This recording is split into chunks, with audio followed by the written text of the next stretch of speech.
All right, so I'm going to show you this tool and just a couple of ways how I could quickly lay this out, and then we'll work on something a little more complicated. Um, so I need to open this guy up like a box.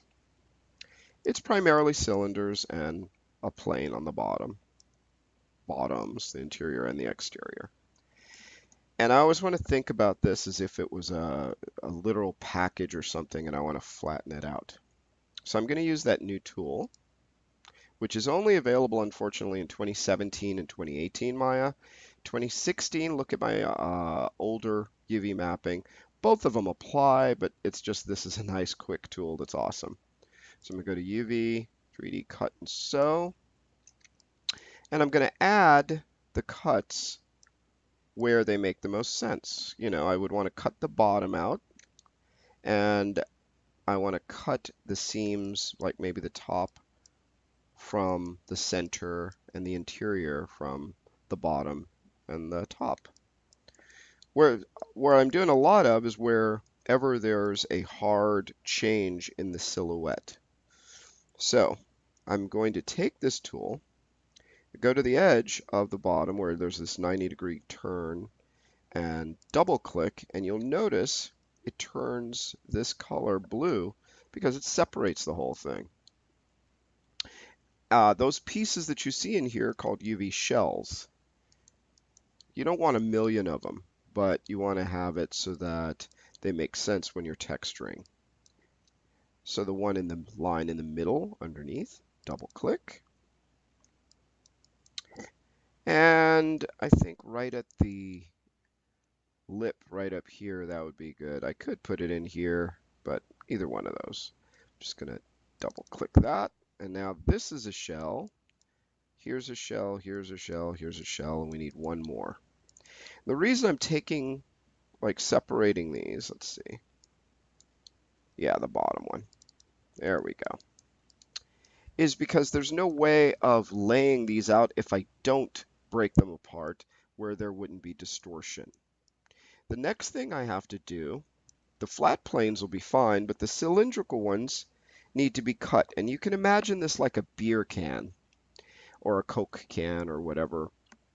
And I want to cut these and flatten them out so I'd see the whole thing, right? So what I'm going to do, now that I've made my horizontal cuts, I'm going to make my vertical cuts. So I could just go 1, 2, I could just drag up like this, but I'm just going to double click on it to get the whole line, and that allows me to get also these edges here. Plus, you notice it doesn't go all the way to the bottom because I've already laid out my horizontal edges. So I'm going to double click this one, and right here too. And now they're all separate pieces, okay? And they're color coded. We see the texture on here because it's turned on in the checker map once again. And now I'm going to hit W, grab all the UVs, and in my UV toolkit,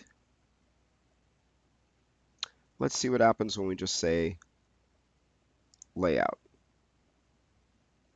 And we see it does a nice job of just kind of separating them, but there's still some things that need to be fixed. There's distortion underneath here. It's taking the pixel that's here and just we're seeing that same pixel repeated, stretched all along here. We don't want that. It should be checkerboards as well, not a stretched pixel.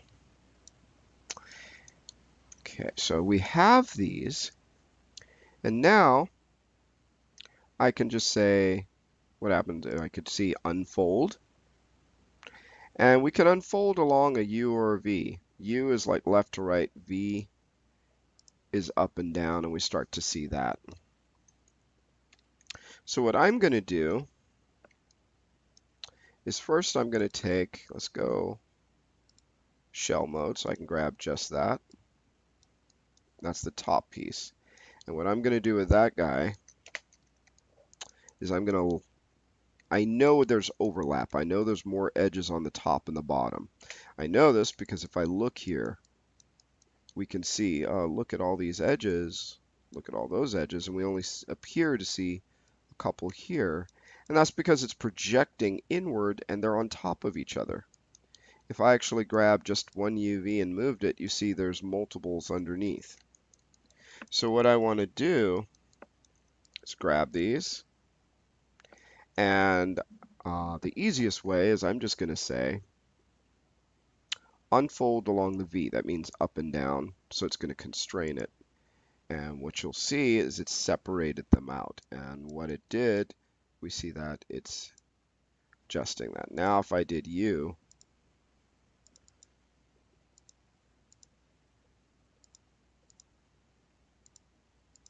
see, and now it has very little distortion and we can actually see those guys in there.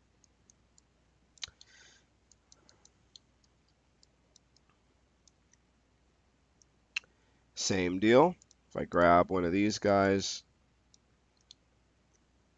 if I were to unfold it to get so we could see, let's just make sure we have all the things that are supposed to be in there. This is the interior. Is it showing all of those UVs not overlapping on each other? You notice it starts to bend it, and that's because this is a curved shape where the center is smaller than the top. If you're just painting it or whatever, it's not that big of a deal.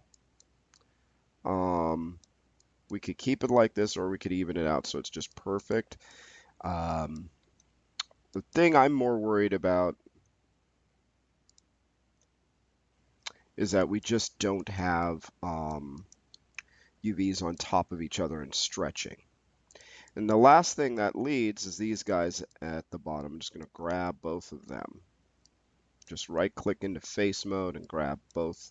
When I do a drag select, it not only grabs what I have the cursor over, but what's behind it.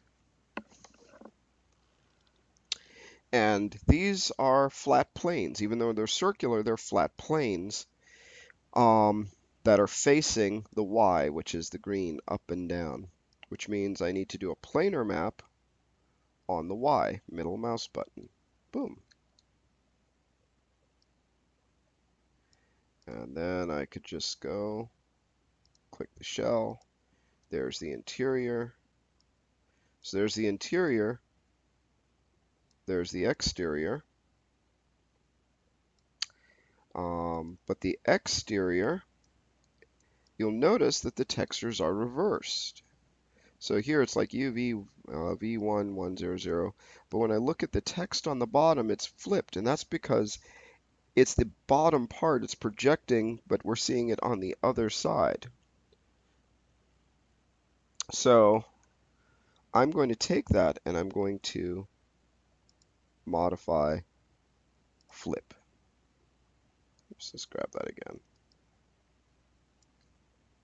Grab these UVs, modify.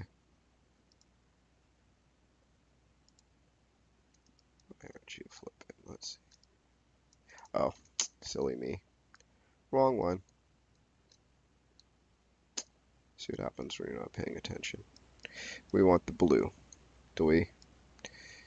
I'm just going to flip that. And now if we move it over, and I can even rotate it, you can see that the texture reads properly. Okay, so now I've got all the pieces, there's no overlapping. I grab all of them and I scroll down and just say layout. And it takes all the pieces I have and drops them and fits them into the 0 to 1. Not always perfectly, but I can just grab these now and just scale them in just slightly so that they actually now do fit. And what I want to do before anything else is consistency. So what we're seeing is that the textures, some of these are bigger than others. Oops. Grab the shell, shrink that down. These need to be scaled upward so that they're more consistent. If it's too small, you see like, wow, that's way too small. So I'm trying to get these cubes to look relatively close to each other. They should not be like, oh, super huge in one area, super small in another. They need to be relatively consistent.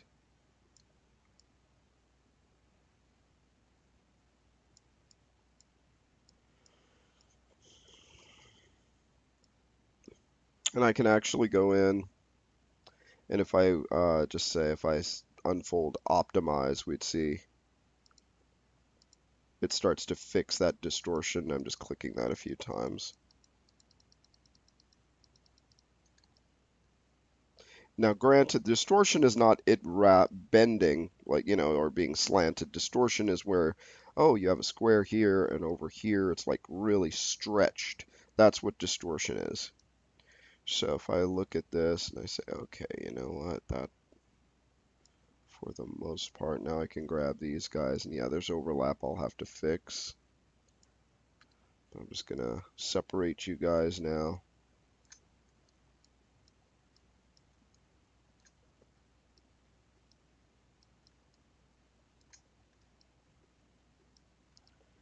And I'm just trying to get it so that it is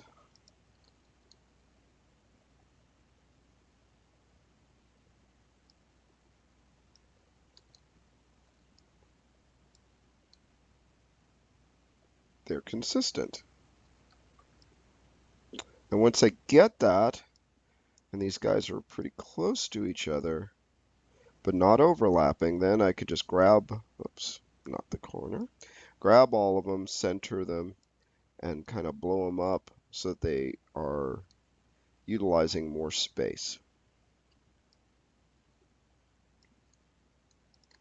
Okay, so then that one would be all ready.